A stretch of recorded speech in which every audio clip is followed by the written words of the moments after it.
Hello everyone, first of all Jai Hind to all of you. मैं अविनाश चौरसिया, आपका educator, आप सभी का स्वागत करता हूं हमारे यूट्यूब चैनल एस्पिरेंट्स में।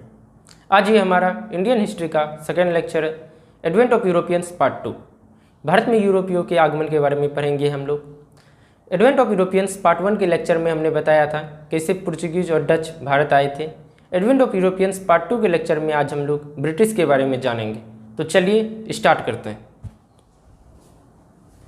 आज हम लोग तीसरे यूरोपीय नेशन के बारे में जानेंगे, ब्रिटिश। मैंने आपको बताया था कि भारत में 5 यूरोपीय नेशंस आए थे।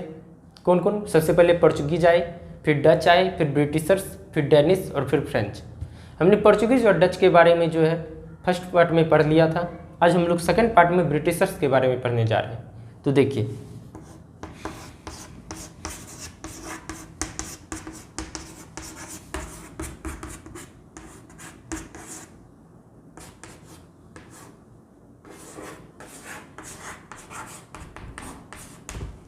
British east India company, EIC east India company. British east India company जो है 1680 में स्टार्ट हुई थी। और ये कहाँ हुई थी? ये भारत में नहीं, ये इंग्लैंड में स्टार्ट हुई थी क्वीन विक्टोरिया के द्वारा। क्वीन विक्टोरिया ने एक एक्ट पास किया था, रॉयल चार्टर एक्ट 1599 में। बता देता हूँ।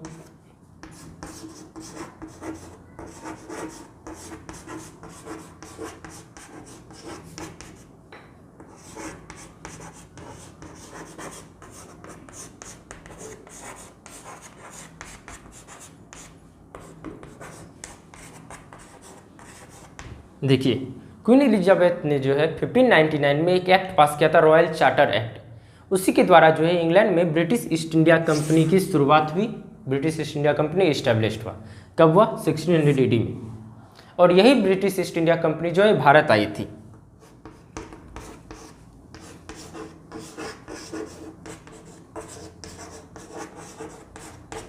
ब्रिटिश ईस्ट इंडिया कंपनी जो है भारत कब आई थी? 1609 में। 1609 में सूरत में जो है ब्रिटिश ईस्ट इंडिया कंपनी आई थी सबसे पहले। और किससे आई थी? एक शिप था, शिप का नाम था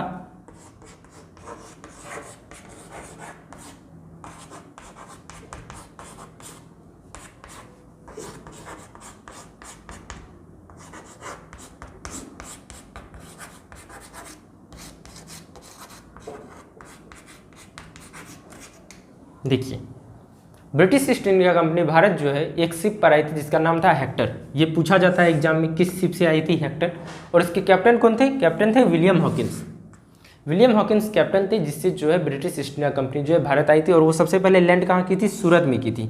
कब? 1609 में। ठीक है। और 1609 में जो है ये जो है किसके कोर्ट में गई थी? मुगल एम्परर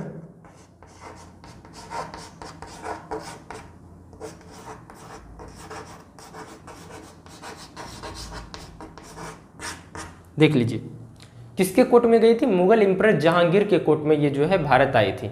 और मुगल एम्परर जहांगीर के कोर्ट में जब ये भारत आई थी तो ये किस लिए मुगल एम्परर जहांगीर के पास गई थी? ये भी क्वेश्चन उठता है, तो मैं बताता हूँ आगे आपको।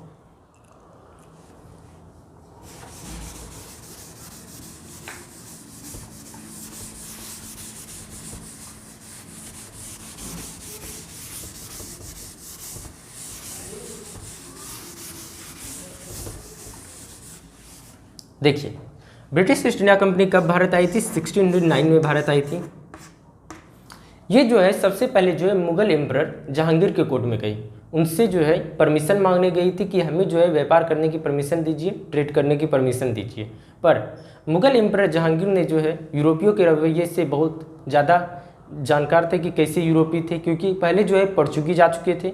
उन्होंने भी जो है धीरे धीरे व्यापार करके भारत में आक्रमण करना स्टार्ट कर दिया था। और डच ने भी वही काम किया था। डच जो है हमारे ईस्ट में आक्रमण कर रहे थे और सारे देशों को लूट रहे थे और उस पर राज करना स्टार्ट कर रहे थे। और पोर्चुगीज जो है ईस्ट में कर रहे थे, पोर्चुगीज वेस्ट में कर रहे थे, ये आप जानते हैं। तो जहांगीर ने सोचा कि जो ब्रिटिश है ये भी जो है धीरे धीरे व्यापार करके जो है भारत में आक्रमण कर सकते हैं। ठीक है।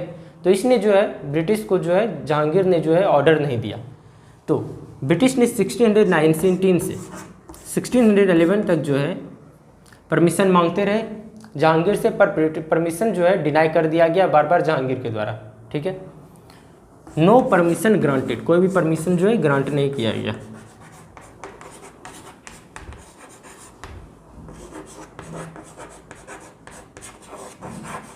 ठीक है, याद रखिएगा। आगे देखिए 1611 तक तो ये हो गया, 1611 तक। 1612 में जो है ब्रिटिश के एक कैप्टन आए, कैप्टन मिडिल्टन। ये जो है इंग्लैंड से भेजे गए थे भारत में। कौन भेजे गए थे?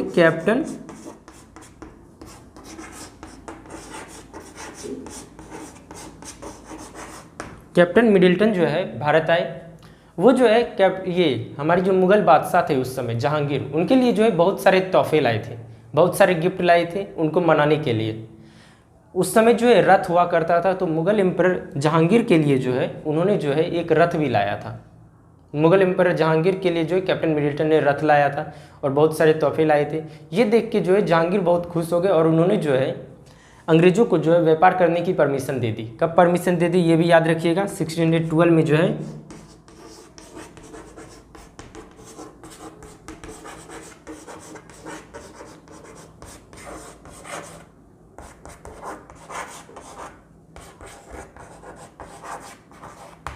Permission granted to do trade. ठीक है, 1612 में परमिशन ग्रांटेड होगी। अब देखिए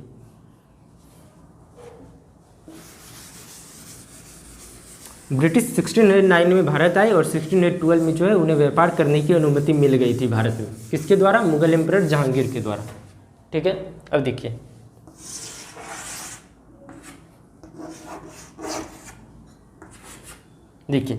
ब्रिटिश सबसे पहले आए थे सूरत, जो कि गुजरात में है। तो ये लोग जो है सूरत में इन्होंने एक फैक्ट्री इस्टेब्लिश की 1613 में। सबसे पहली फैक्ट्री इन्होंने कहाँ बनाई थी? सूरत में जो है सबसे पहली फैक्ट्री बनाई। कब? 1613 में जो है पहली फैक्ट्री बनाई ब्रिटिश ने इस्टेब्लिश की सूरत में। फिर उसके बाद जो है ब्रिटिश धीरे धीरे जो है वेस्ट में तो इन्होंने एक फैक्ट्री बना ली। ये लोग फिर साउथ गए। साउथ में जो है 1631 में जो है इन्होंने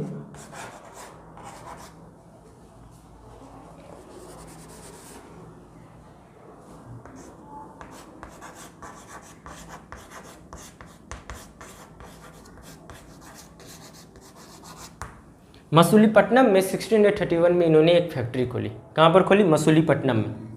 फिर 1613 में जो है ये आपका हो गया बंगाल का पार्ट, ये हो गया उड़ीसा का पार्ट, हरिहरपुर।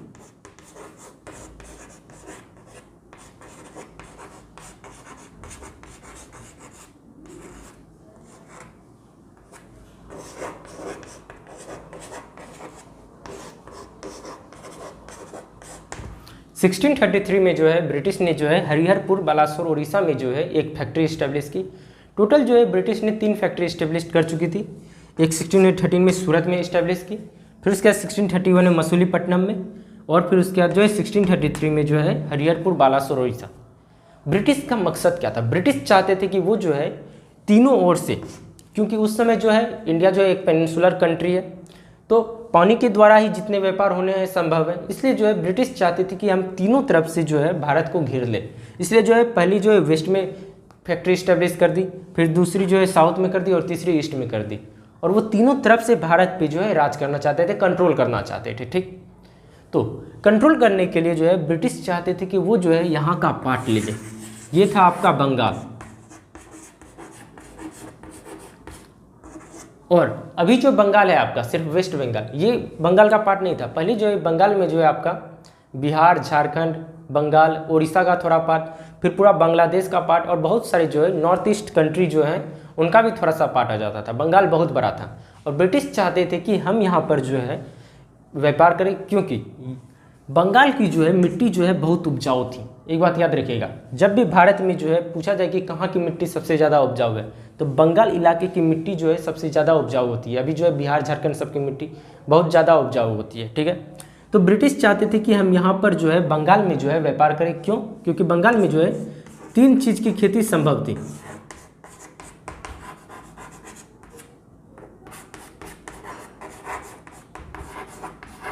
टी, ओपियम और इंडिगो। चाय की खेती, ओपियम हफीम की खेती और इंडिगो नील की खेती। चाय, हफीम और नील की खेती जो है बहुत ज़्यादा मात्रा में यहाँ पे हो सकती थी कि क्योंकि यहाँ का सॉइल जो है बहुत ज़्यादा फर्टाइल था, बहुत ज़्यादा उपजाऊ था। ब्रिटिश ये जानते थे और इन तीनों की कीमत जो है इंटरनेशनल मार्केट में बहुत ज़्यादा थी। तो ब्रिटिश यहाँ पर जो है ये उपजा के जो है इंटरनेशनल मार्केट में बेचना चाहते थे, जिससे जो है उन्हें जो है ज़्यादा से ज़्यादा प्रॉफिट हो।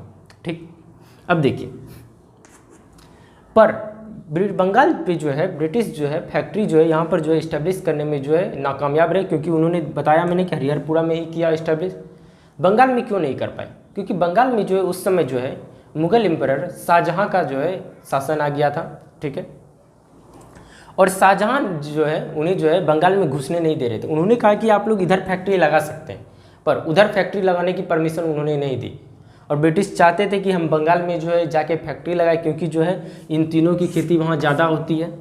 ठीक, पर उन्हें जो है परमिशन नहीं मिली। आगे देखिए, धीरे धीरे जो है ब्रिटिश ने जो है ईस्ट और नॉर्थ, ये आपका साउथ हो गया, आपका वेस्ट हो गया, इस पर जो है कंट्रोल करना स्टार्ट किया और धीरे धीरे ईस्ट की तरफ बढ़ रहे थे। कैसे देखिए, पहले मैं रफ कर देता हूँ फिर बता देता हूँ।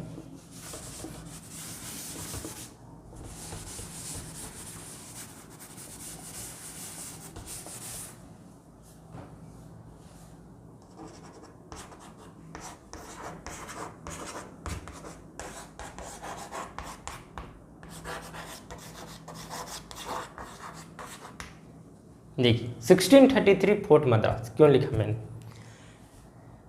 इंडियन किंग हुआ करते थे साउथ में, उन्होंने जो है ब्रिटिश को जो है मद्रास जो जगह है पूरा मद्रास, जो कि अभी चेन्नई कहा जाता है, मद्रास टेरिटरी जो है ब्रिटिशर्स को जो है 100 साल के लिए जो है कर्ज पे दे दिया, लीज पे दे दिया कि 100 साल तक जो है आप वहाँ पे जो है राज कीजिए।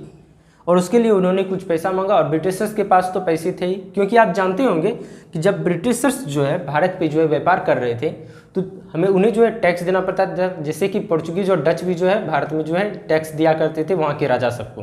ठीक, तो अगर जो है किंग जो है भारत के जो है 10 रुपये टैक्स मांगते थे, कहते थे कि आपको जो है इस काम के लिए जो है 10 रुपये सिर्फ टैक्स लगेंगे, ब्रिटिशर्स जो है उन्हें जो है 100 रुपये देते थे। कितने रुपये देते थे? 100 रुपये।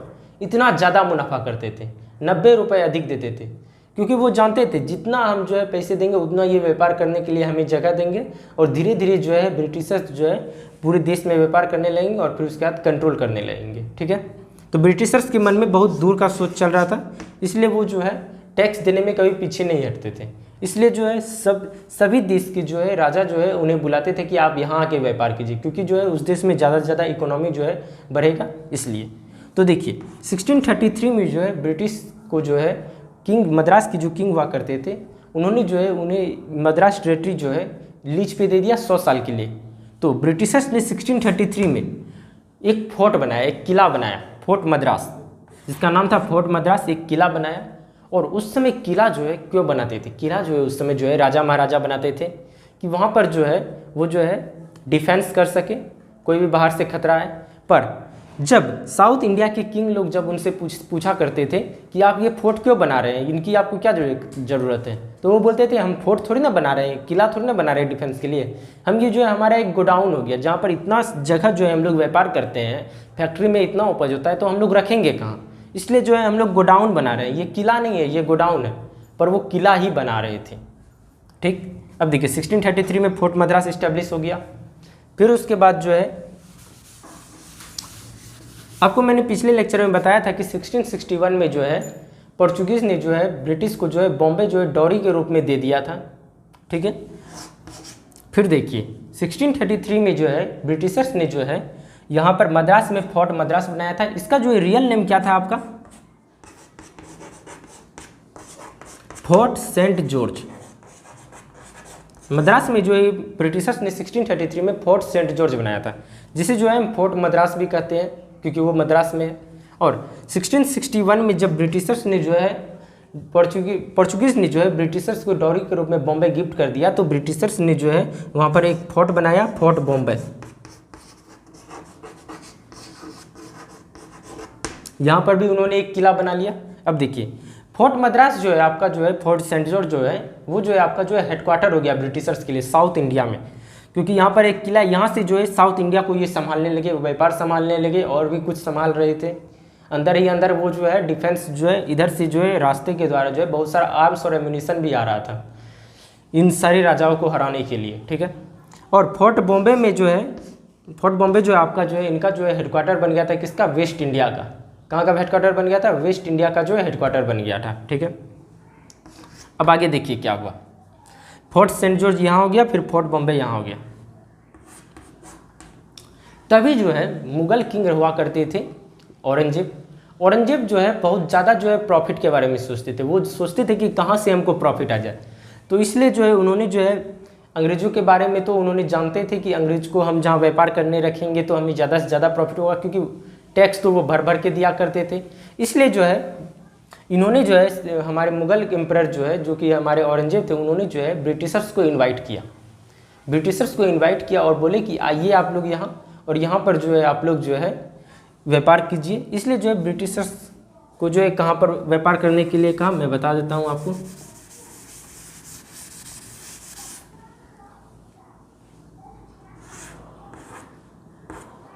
देखिए मुगल ने जो है बंगाल में क्यों बुलाया, क्योंकि वो चाहते थे उन्हें ज़्यादा से ज़्यादा प्रॉफिट हो। तो 1661 में जो है मुगल एम्परर जो हमारे थे औरंगजेब,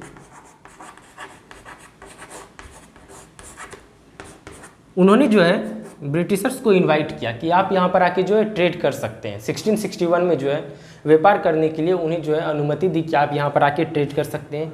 ब्रिटिशर्स बहुत ज़्यादा खुश हुए, क्योंकि वो चाहते थे कि हम बंगाल जाए, और वो इतने ज़्यादा खुश हो रहे थे कि वो जो दिखा नहीं रहे थे, पर उनका मन था पूरा, और वो तुरंत जो है बंगाल की तरफ जो है रवाना हो गए और बंगाल आ गए। बंगाल में आके उन्होंने जो है सबसे पहले जो है एक फैक्ट्री इस्टेब्लिश की। कहाँ पर,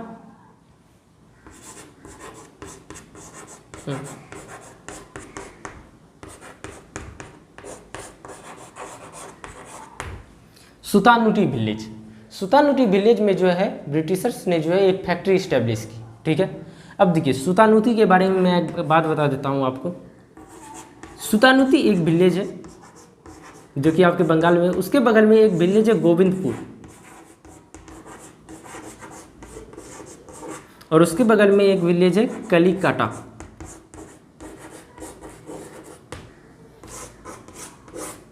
ये तीनों विलेज जो है मिल के जो है फेमस सिटी कलकत्ता बनते हैं। जो आप कोलकाता के बारे में अभी सुन रहे हैं उसका पहले नाम कलकत्ता था। तो ये जो है 1696 में जो है इसका जो है नाम रखा गया कैलकाटा, इसका नाम कलकत्ता रखा गया 1696 में। और किन तीन गांव से मिलके बने थे, किन तीन विलेजेस से, सुतानुती से, गोविंदपुरा से और कलिकता से। तो देखिए अब सुतानुती विलेज में जो है ब्रिटिशर्स ने पहले फैक्ट्री लगा दी, और फिर उसके बाद जो है ब्रिटिशर्स ने जो है सिक्सटीन 1696 में ही कलकत्ता में, जैसे ही कलकत्ता नाम पड़ा, उसके बाद जो है उन्होंने जो है फोर्ट विलियम्स बनाए। कब बनाया, 1696 में। कहाँ पे, कलकत्ता में, बंगाल में कलकत्ता में जो है उन्होंने जो 1696 में फोर्ट विलियम्स बनाया।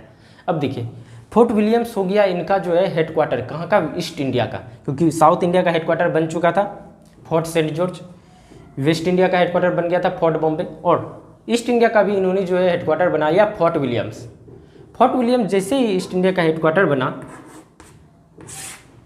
ठीक, तो ब्रिटिश जो है पूरे पावर में आ चुके थे, क्योंकि उन्होंने जो है साउथ इंडिया को भी संभाल लिया था, वेस्ट इंडिया इनके अंदर में ही था, और अब ये लोग जो है ईस्ट इंडिया पे भी जो है व्यापार करने में पूरे सक्षम थे। और इन्होंने जो है एक किला भी बना लिया था, और राजा महाराजा जो यहाँ के पूछते थे कि आपने किला क्यों बनाया, ये बोलते थे हमारा ये गोडाउन है। पर देखिए ये जो है फोर्ट विलियम्स बना के जो है ब्रिटिश जो है उन्होंने सोचा कि हम आक्रमण कर देते हैं, पर ये रुके रहे, क्योंकि आप जानते हैं ब्रिटिशर्स का मेन था पेशेंस। तो ये जो है बहुत दिन रुके रहे। ये लोग जो है 1696 में फोर्ट विलियम्स बनाने के बाद जो है ये इंतजार कर रहे थे, क्योंकि उस समय मुगल एम्परर थे औरंगजेब, और मुगल एम्परर औरंगजेब से जो है इन्हें जो है आक्रमण, जहाँ मुगल एम्परर औरंगजेब पर ये आक्रमण करते तो ये बचते नहीं, ब्रिटिशर्स को ये पता था, क्योंकि औरंगजेब जो है बहुत खतरनाक शासक थे मुगल एम्पायर के। तो ये लोग रुके रहे कि ये जानते थे कि औरंगजेब के बाद जितने भी मुगल एम्परर आएंगे उनमें वो कोई शक्तिशाली तो होगा नहीं, और उन्हें जो है ये आसानी से हरा देंगे। ठीक है, तो ये जो है औरंगजेब के मरने का इंतजार कर रहे थे। ठीक, आगे सुनिए क्या हुआ।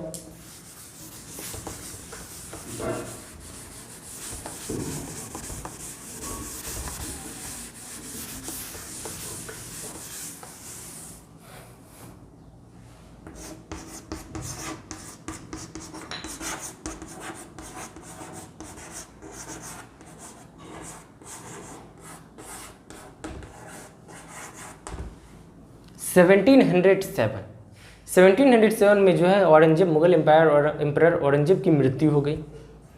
ब्रिटिशर्स बहुत ज़्यादा खुश हुए क्योंकि वो इसी का इंतजार कर रहे थे कि कब मुगल एम्परर औरंगजेब मरेंगे और कब हम अपना चाल चलेंगे। तो मुगल एम्परर औरंगजेब की मृत्यु 1707 में हो गई। उसके तुरंत बाद जो है ब्रिटिशर्स ने जो है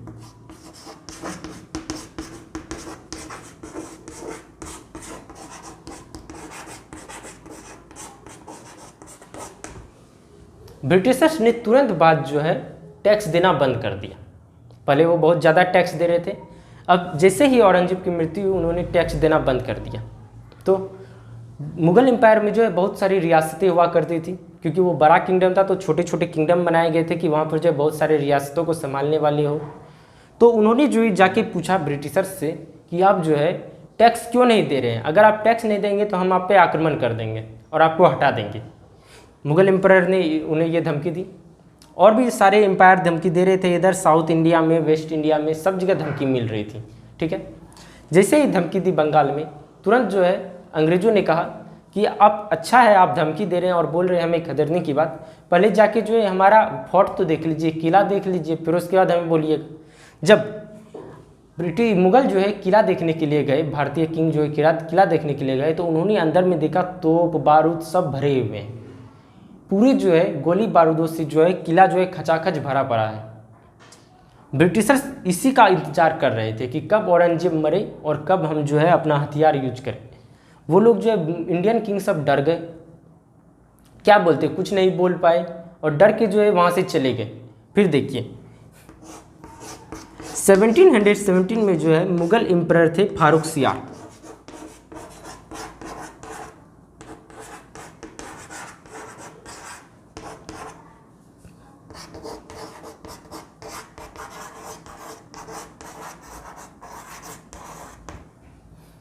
मुगल एम्परर थे 1717 में फारूक सियार।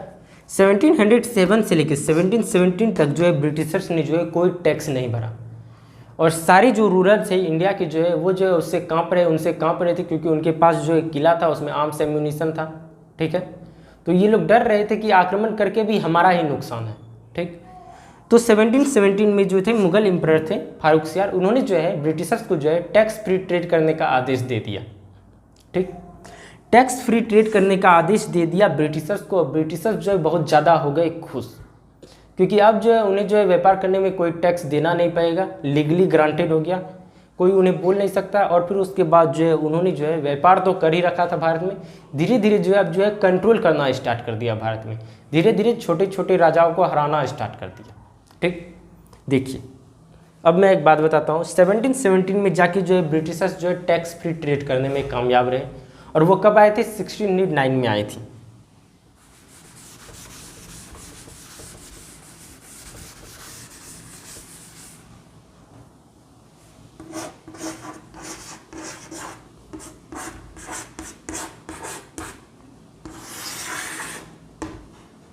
से 1717 108 ईयर्स के बाद जो है ब्रिटिशर्स को जो है टैक्स फ्री ट्रेड करने का आदेश मिला भारत में, और भारत में जो है उनका जो है पावर जो है इस्टेब्लिश हो चुका था। एक तरह से समझ लीजिए कि उनका एक किंगडम ही इस्टेब्लिश हो गया था, क्योंकि वो जो है वेस्ट पे भी कब्जा किए हुए थे, ईस्ट पे भी और साउथ में भी। ठीक, तो 108 साल के बाद जो है वो जो है ये करने में कामयाब रही। उनका पेशेंस देखिए कितना ज़्यादा उनका पेशेंस है, 108 साल तक वो रुके रहे। फिर उसके बाद 1717 के बाद जो है ब्रिटिशर्स ने जो है धीरे धीरे जो है छोटे छोटे किंगडम को जो है जीतना स्टार्ट किया, और छोटी छोटी रियासतें जब अलग होने लगी मुगल एम्पायर से और भी बहुत सारे बड़े बड़े एम्पायर से, तो धीरे धीरे उन्हें जो है वो जीतने लगे, और धीरे धीरे उन्होंने जो है मुगल एम्पायर का भी जो है नामो निशान मिटा दिया। ठीक, यही थी ब्रिटिशर्स की कहानी। इसके आगे जो है कैसे ब्रिटिशर्स ने जो है भारत पे कब्जा किया, कैसे कैसे दूसरे राजाओं को हराया, ये जो है मैं आपको जो है एडवेंट ऑफ यूरोपियंस के पार्ट 3 लेक्चर के बाद बताऊंगा, क्योंकि पार्ट 3 लेक्चर में मैं जो है आपको डेनिश और फ्रेंच के बारे में बताऊंगा। ठीक है, आज का लेक्चर जो कि हमारा एडवेंट ऑफ यूरोपियंस पार्ट 2 था वो यहीं पर समाप्त होता है। आज के लेक्चर में हमने जो है ब्रिटिशर्स के बारे में पढ़ा कि उन्होंने कब भारत में आगमन किया और कैसे उन्होंने जो है भारत में व्यापार करने में जो है कामयाब हो पाए, और आगे जो है हम लोग ये पढ़ेंगे कि कैसे ब्रिटिशर्स ने जो है भारत पे राज किया। ठीक है, अगला लेक्चर जो हमारा होगा वो एडवेंस ऑफ यूरोपियंस पार्ट 3 होगा, जिसमें जो है हम लोग डेनिश और फ्रेंच के बारे में पढ़ेंगे।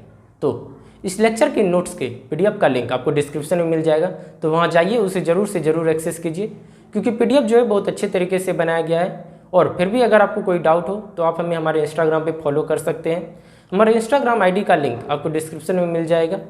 तो अगर आपको ये लेक्चर पसंद आया तो लाइक करें, अपने दोस्तों के साथ भी शेयर करें और सब्सक्राइब करें, और बेल आइकन को जरूर दबाएं, क्योंकि उससे जो है आपको आने वाले लेक्चर का नोटिफिकेशन मिल जाएगा। तो चलिए अगले लेक्चर में मिलते हैं। जय हिंद, जय भारत।